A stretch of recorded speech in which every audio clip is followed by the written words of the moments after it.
Hello students, आज के lecture में हमने स्टॉक और गुड्स के एडजस्टमेंट के ऊपर फोकस किया है।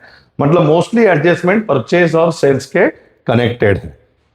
सारे एडजस्टमेंट ऑलरेडी मैंने टिक करके रखे हैं।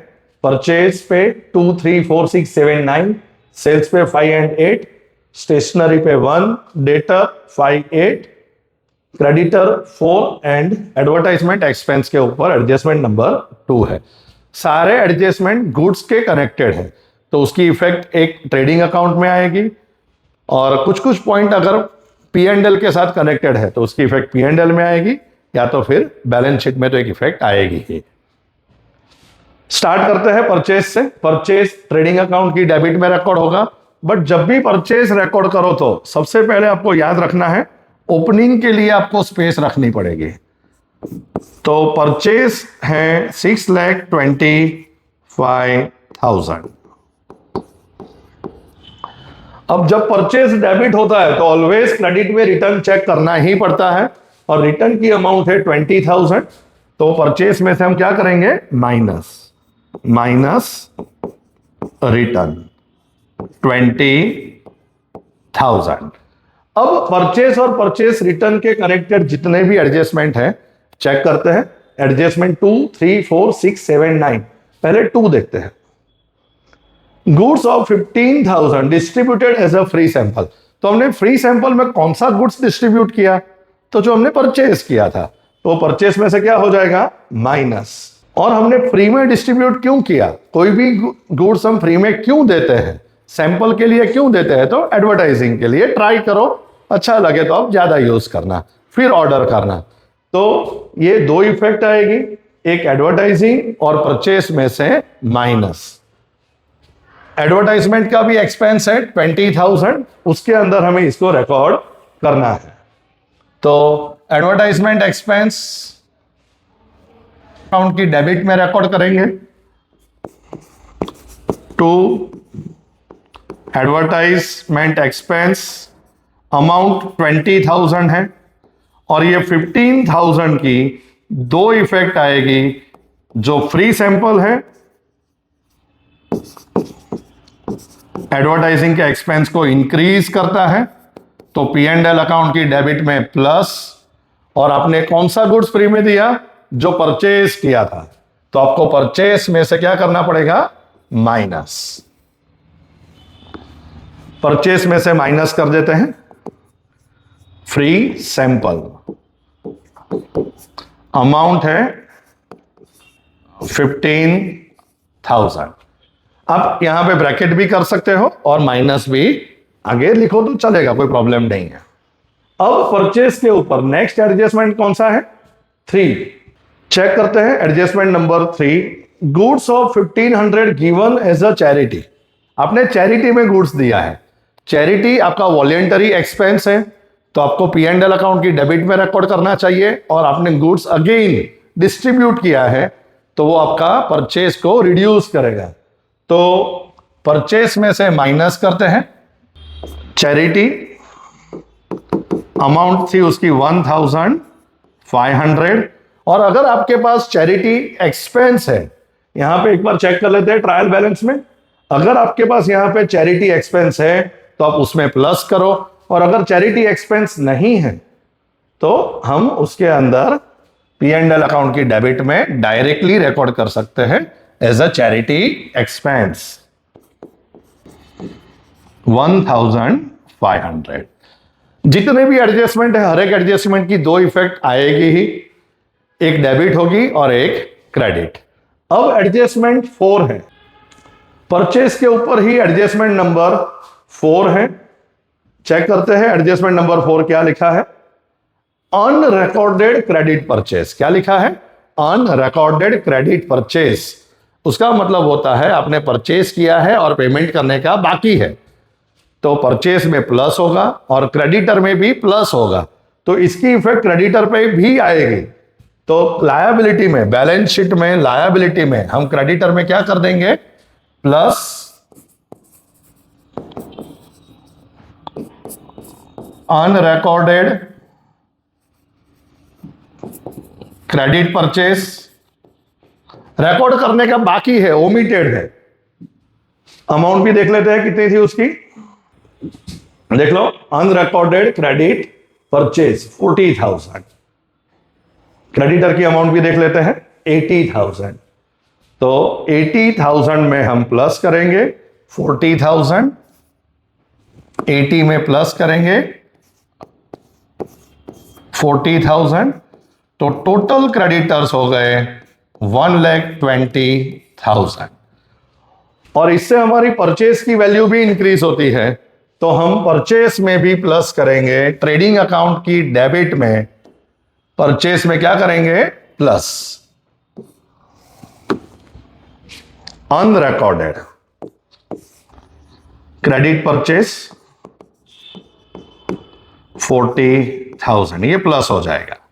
अब एडजस्टमेंट 4 के बाद देखते हैं परचेस के ऊपर एडजस्टमेंट 6 है। 6 में देखो क्या है, goods destroyed by fire ₹10,000 and insurance company accepted a claim of 70%। तो गुड्स डिस्ट्रॉय हुआ है। कौन सा गुड्स डिस्ट्रॉय हुआ, जो हमने 10,000 का परचेस किया था वो। तो परचेस में से क्या हो जाएगा, माइनस, और डिस्ट्रॉय हुआ था तो आपकी क्या हो गई, लॉस। तो एक इफेक्ट आएगी उसकी, परचेस में से minus goods destroy by fire 10,000, और इसकी सेकेंड इफेक्ट आएगी प्रॉफिट एंड लॉस की डेबिट में, लॉस बाय फायर। बट यहां पे लॉस के ऊपर भी एक सब पॉइंट है कि इंश्योरेंस कंपनी ने आपकी कितनी लॉस रिकवर करी, चेक करो देखो, इंश्योरेंस कंपनी ने आपकी 70% अमाउंट कवर कर दी है। मतलब लॉस तो थी, बट इंश्योरेंस क्लेम एक्सेप्ट होने से लॉस आपकी कम हो गई। तो लॉस कितनी हुई, 10,000 में से 70% will be recovered from insurance company. तो प्रॉफिट एंड लॉस अकाउंट की डेबिट में हम रिकॉर्ड करेंगे टू लॉस बाय फायर 3,000, और 7,000 जो इंश्योरेंस कंपनी के पास से मिलने वाला है वो हमारी एसेट है, तो एसेट में रिकॉर्ड करेंगे इंश्योरेंस कंपनी 7,000। इसके बाद परचेस के ऊपर कौन सा एडजस्टमेंट है देख लेते हैं। Adjustment number 7, purchase of furniture ₹5,000 on 31st March 26 is wrongly debited to purchase account। ये एरर ऑफ प्रिंसिपल है। यहां पे आपने गुड्स परचेस में रिकॉर्ड कर दिया है, आपने परचेस किया था फर्नीचर जो एसेट का परचेस है, और by mistake it was included in purchase. तो परचेस में से हम माइनस करेंगे और फर्नीचर में हम प्लस करेंगे। अमाउंट कितनी है चेक कर लेते हैं, 5,000। रॉन्गली रिकॉर्डेड 5,000, और इसकी सेकेंड इफेक्ट आएगी फर्नीचर में प्लस। तो फर्नीचर यहां पे चेक कर लो, ट्रायल बैलेंस में है, यहां पे कहीं पे भी फर्नीचर नहीं है। अगर फर्नीचर होता तो हमें फर्नीचर में क्या करना पड़ता, प्लस, बट फर्नीचर नहीं है तो कोई बात नहीं, एसेट में सेपरेट दिखाओ, फर्नीचर 5,000। अब फर्नीचर के ऊपर डेप्रिसिएशन क्यों कैलकुलेट नहीं करेंगे, क्योंकि डेप्रिसिएशन लास्ट डेट को परचेस किया है एसेट आपने। फर्नीचर कब परचेस किया था, 31st March 26, तो ईयर एंडिंग के टाइम पे परचेस किया है, तो यहां पे डेप्रिसिएशन कैलकुलेट करने की जरूरत नहीं है। बट हम नेक्स्ट लेक्चर में हमारा पूरा फोकस डेप्रिसिएशन और एमोर्टाइजेशन पे ही होगा। अभी हम नेक्स्ट पॉइंट पे मूव होते हैं, एडजस्टमेंट नंबर 9।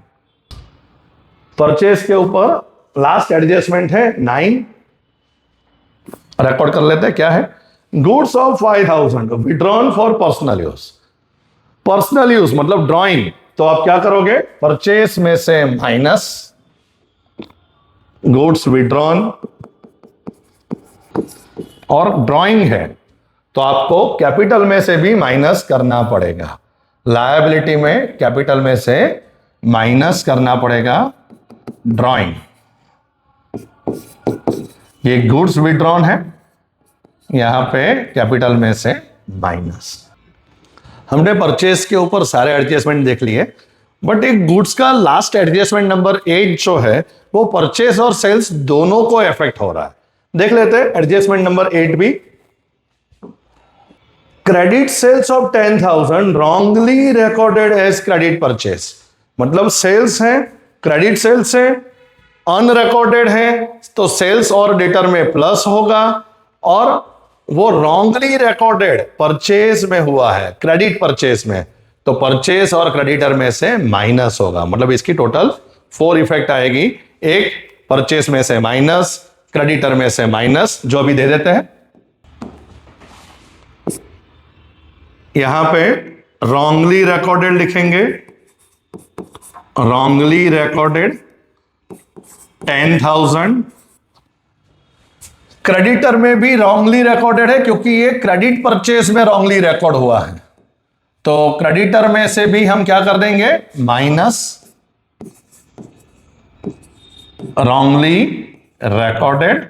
हमने प्रीवियसली यहां पे क्रेडिटर 80 और 40 प्लस करके 120 लिख दिया था, उसमें करेक्शन कर लेते हैं। 80 प्लस 40 माइनस 10, तो 1,10,000 आउटर कॉलम में आंसर आएगा। अब परचेज का भी टोटल करके रिकॉर्ड कर लेते हैं। सारे ट्रांजैक्शन परचेज के ऊपर भी कवर हो गए हैं, तो इसका फाइनल आंसर आएगा प्लस माइनस करके 5,98,500। ये तो रॉन्गली रिकॉर्डेड को हमने ओमिट किया परचेज और क्रेडिटर में से। अब सही इफेक्ट क्या है, तो क्रेडिट सेल अनरिकॉर्डेड है, तो सेल्स में हमें प्लस करना पड़ेगा और डेटर में भी हमें प्लस करना पड़ेगा। तो सेल्स देख लेते हैं। सेल्स की अमाउंट है 8 लाख, ट्रेडिंग अकाउंट की क्रेडिट में रिकॉर्ड करेंगे।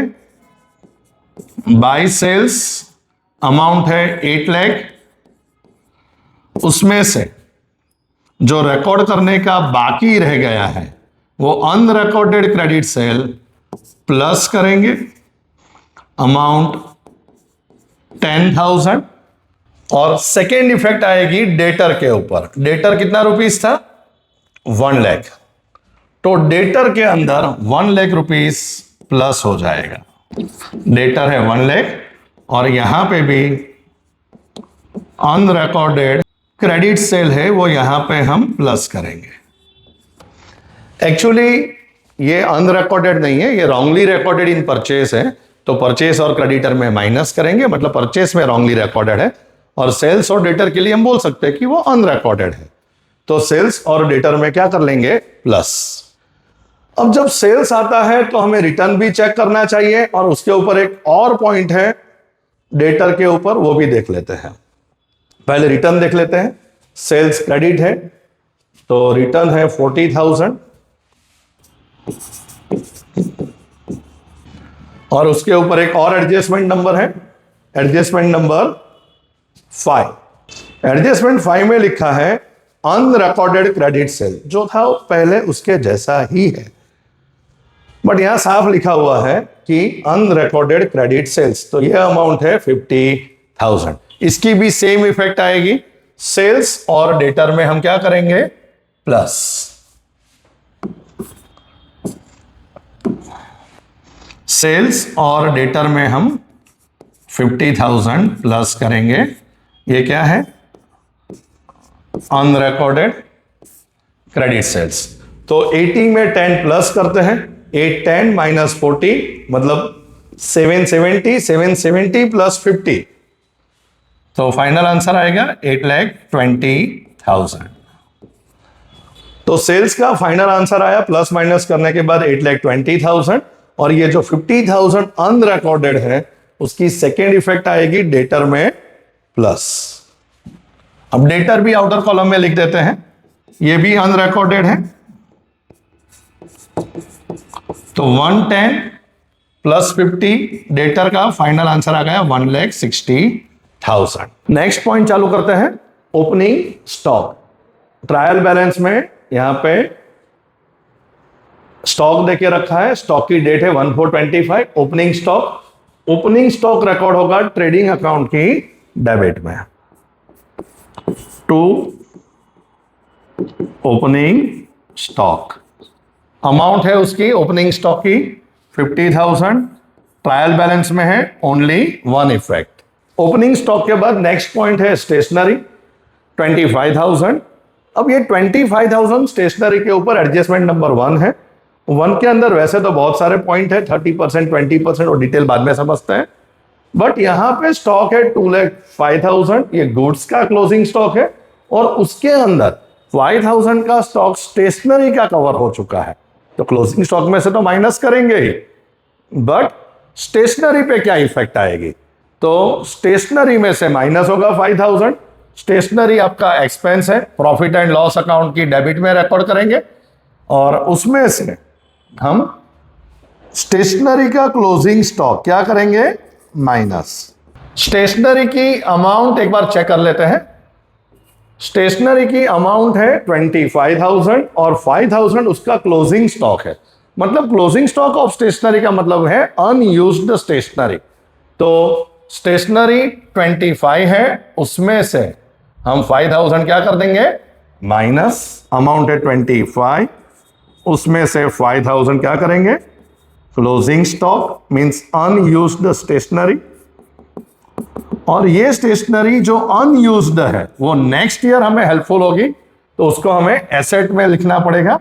But closing stock of stationery, क्योंकि गुड्स का स्टॉक अलग होता है, स्टेशनरी का स्टॉक अलग होता है, तो यहां पे अलग से रिकॉर्ड करेंगे क्लोजिंग स्टॉक ऑफ स्टेशनरी 5,000।